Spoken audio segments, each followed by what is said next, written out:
عسلامة، اليوم باش نعملو مسفوف. هيا نشوفو مع بعضنا طريقة التحضير. أول حاجة نحطو الماء يغلي، ومن بعد نمشو للسميد نزيدوه شوية ملح ونرشرشوه بالماء، شوية ماء مش برشا، ومن بعد نقعدو نخلطو حتى لين ترجع كل كعبة واحدة قوش عليه سميد شايح. وللمعلومة نحن استعملنا سميد خشن، هو في العادة يكون المسفوف بسميد متوسط الحجم، أما هذاك غير متواجد في السوق.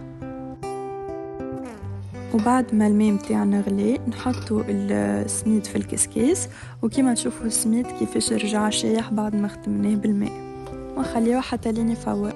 بعد ما فور نهزو الكسكاس ونحطو السميد في المعجنة، ومن بعد نبداو نحلو فيه بالمغرفة باش الكعب يدوكم يتنحى. وبعد ما يبدا يتحل شويه الكسكسي نزيدوه قرابه نصف كاس ماء نرشرشوه على السميد الكل ونعاودو نخلطو، ومن بعد نعاودو نحطوه يتفور مره اخرى للمره الثانيه واللي هي قبل الاخيره.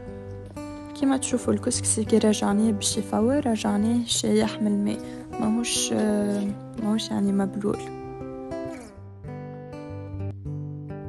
وكي فور المرة الثالثة نعودو نعملو نفس المرحلة، نحطو سميد في المعجنة نزيدوه شوية ماء، نص كاس ماء تقريبا، ونقعدو نخلطو بالمغرفة.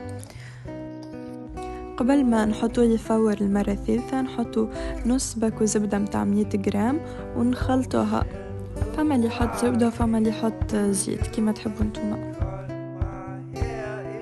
ومع الزبدة زدناه كيس عطر شيا، ومن بعد نخلطوهم الكل مع بعضهم ونحطوهم يفوروا المرة الأخيرة.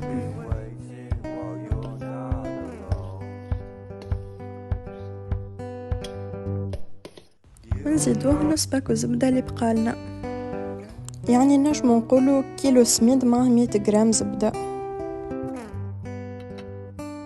هذه الزبدة متاعنا بديت تذوب، ونخلطوه شوية وهو يتسيب باش الزبدة تدخل النكهة متاعها في السميد الكل.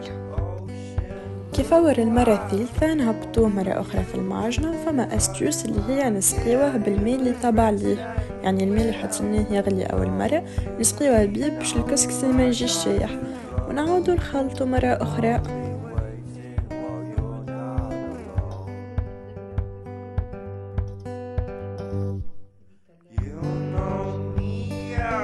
توا جاي وقت الزينات، نجمو نزينو باللي تحبو نتوما. نحنا خذينا لوز، زبيب، مشماش شايح، ودقلة، وأكاجو، وفريز، وحب ملوك شايحين.